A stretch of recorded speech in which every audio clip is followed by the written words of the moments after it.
నమస్తే, welcome to Suman TV. జ్ఞానదంతం అంటే ఏంటి? ఈ జ్ఞానదంతాలు అనేవి ఎందుకు వస్తాయి? జ్ఞానదంతాలు వచ్చిన ప్రతి ఒక్కరు కూడా వీటిని ఖచ్చితంగా తీయించుకోవాల్సిన అవసరం ఉంటుందా? వీటి ప్రొసీజర్ ఏ రకంగా ఉంటుంది? ఈ విషయాన్ని తెలియజేసేందుకు మనతో పాటు ఉన్నారు ఎఫ్ఎంఎస్ ఇంటర్నేషనల్ డెంటల్ సెంటర్ నుంచి ఓరల్ మాక్సిలోఫేషియల్ సర్జన్ డాక్టర్ శశాంక్ గారు.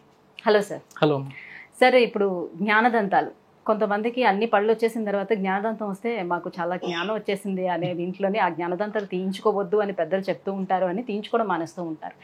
నిజానికి జ్ఞానదంతం అనేది ఎందుకు వస్తుంది? జ్ఞానదంతం అనేది అవేమి ఎక్స్ట్రా సెట్ ఆఫ్ పళ్ళు కాదమ్మా. మనం ఉన్న డెంటిషన్లోనే వచ్చే లాస్ట్ మోలార్స్, థర్డ్ మోలార్స్, అవి 16-17 ఇయర్స్కి ఎరప్ట్ అవుతాయి ఓరల్ క్యావిటీలోకి. అవి వచ్చిందాన్ని ఆ ఏజ్లో మేబీ జ్ఞానం అనేది తెలుస్తుందేమో అన్న ఉద్దేశంలో జ్ఞానదంతాన్ని పేరు దానికి పెట్టడం జరిగింది. It's they are normal set of teeth, normal పళ్ళే, అవేమి ఎక్స్ట్రా పళ్ళు కాదు. చాలామంది ఏమవుతుంది అంటే ఇప్పుడు రీసెంట్ ట్రెండ్స్లో మన జా సైజ్ ఏదైతే ఉందో తగ్గిపోవడంతో అవి కరెక్ట్గా పొజిషన్లో రాలేక కొన్నిసార్లు ఎముకలు ఇరుక్కుపోయి, కొన్నిసార్లు వంకరగా రావడం, దాని మూలంగా అక్కడ ఫుడ్ ఇరుక్కోవడం, అవి పుచ్చడం, ఇలాంటి ప్రాబ్లమ్స్ అవన్నీ మనం గమనిస్తూ ఉంటాం. ఇంకొక ఇంపార్టెంట్ థింగ్ ఏమిటంటే మనం ప్రతిసారి ఎవ్రీ విజ్డమ్ టూత్, ప్రతి జ్ఞానదంతాన్ని తీయాలా అన్న క్వశ్చన్ కూడా చాలా మందికి వస్తూ ఉంటుంది. They are normal set of dentition, అవేమి ఎక్స్ట్రా పళ్ళు కాదు. అంటే మనకి ఎప్పుడైనా ప్రాబ్లం క్రియేట్ అయితే, అంటే దాని మూలంగా పెయిన్ రావడం కానీ, స్వెల్లింగ్ రావడం కానీ, నోరు తెరవడం ఇబ్బంది ఉండడం కానీ, ఇలాంటివి ఏమైనా జరిగితే డెఫినెట్గా దానికి ప్రొసీజర్ ప్లాన్ చేసుకుని మనం తీయడం అనేది జరుగుతుంది. It's a minor procedure, it's not a major surgery.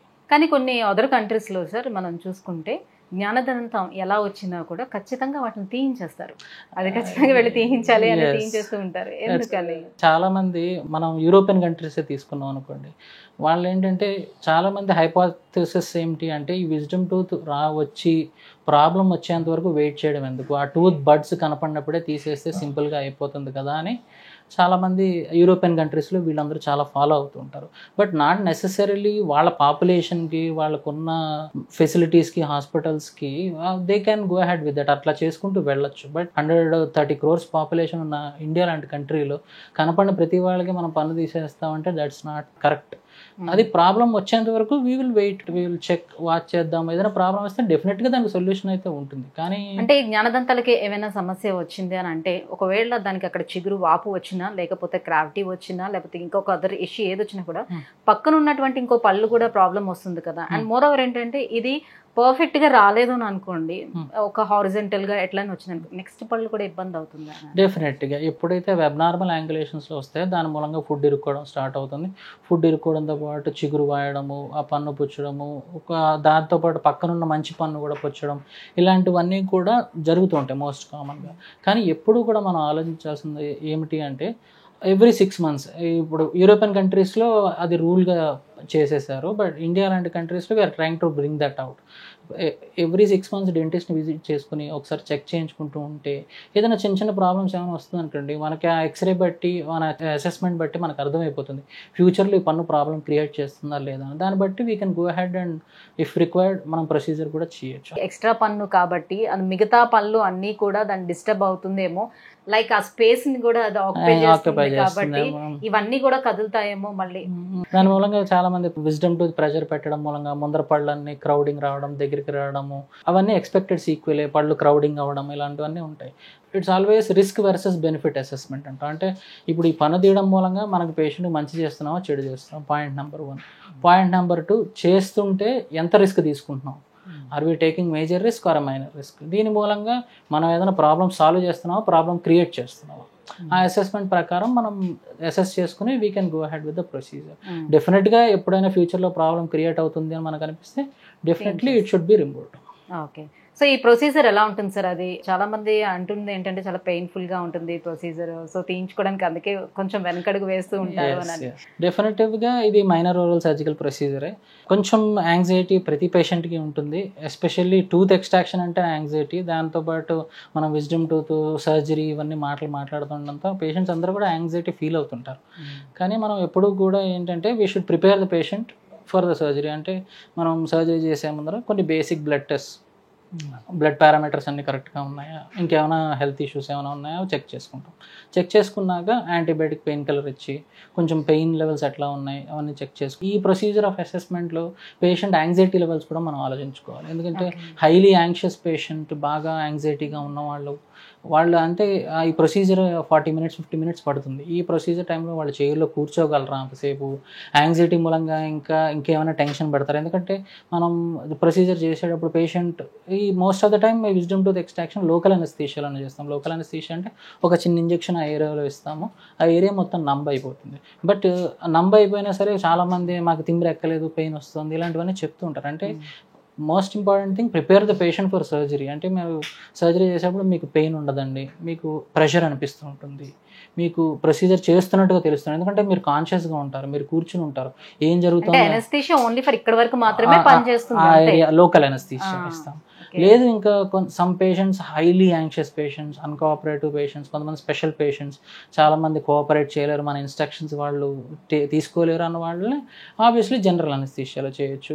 దానికి బేసిక్ జనరల్ అనస్థీషియాకి ప్రిపేర్ చేయడం చేసుకుని మా ఆపరేషన్ థియేటర్కి తీసుకువెళ్ళి అనస్థీషియా ఇచ్చి కంప్లీట్గా సెడేట్ చేసేసాక ప్రొసీజర్ చేసేసేయచ్చు. అప్పుడైతే ఒక పన్ను తీసే బదులు ఆల్ విజ్డమ్ టూత్ ఏమైనా ప్రాబ్లం ఉంటే అవన్నీ తీసేసి తర్వాత ఐసీయూకి షిఫ్ట్ చేసి రికవర్ అయ్యాక పేషెంట్ని.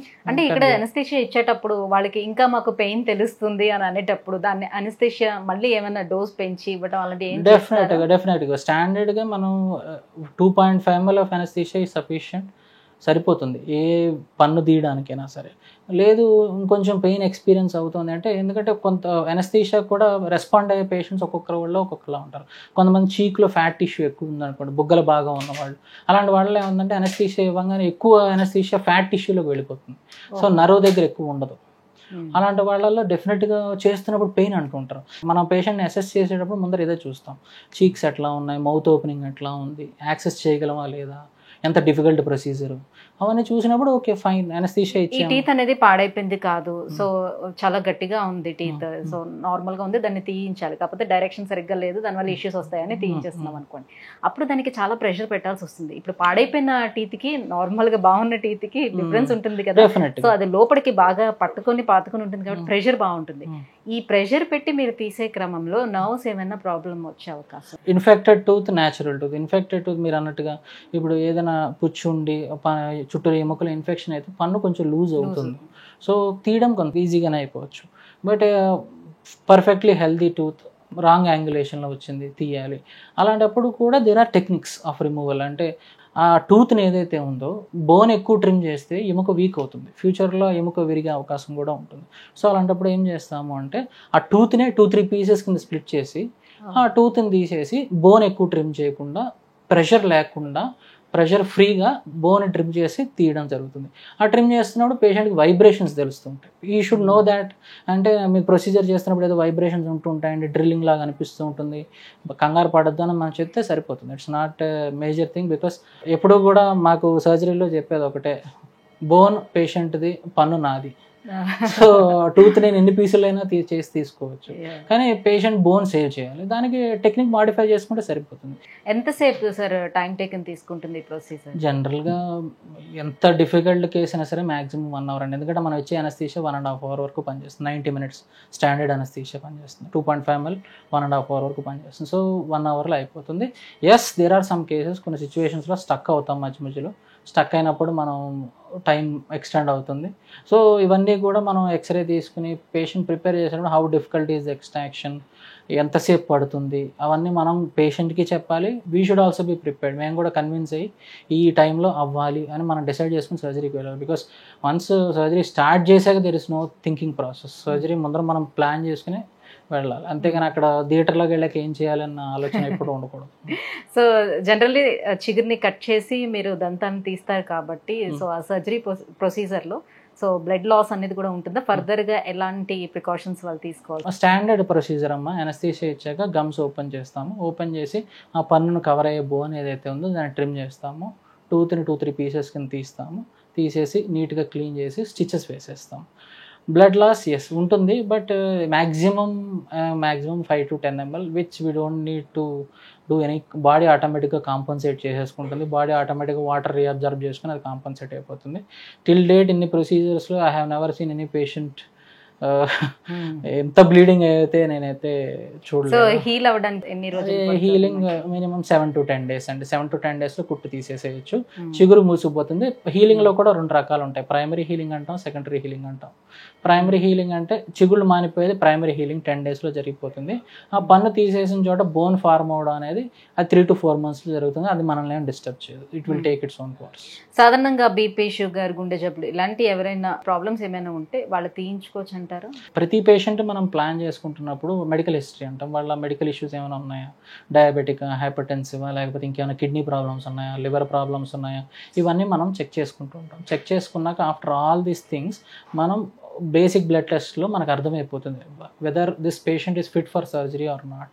దాన్ని బట్టి మనం మెడిసిన్స్ స్టార్ట్ చేసుకుని, అండ్ ఇప్పుడు షుగర్ గురించి మాట్లాడాలి అంటే షుగర్ పేషెంట్స్లో మనందరికీ తెలుసు వూండ్ హీలింగ్ కొంచెం లేట్ అవుతుందని.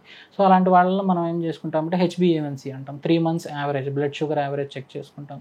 3 monthsలో if it is under control 6, 7, 8, 9 అలా రీడింగ్స్ వస్తుంటాయి. HbA1c 7 ఉన్నా 8 ఉన్నా పర్వాలేదు, we can manage the patient.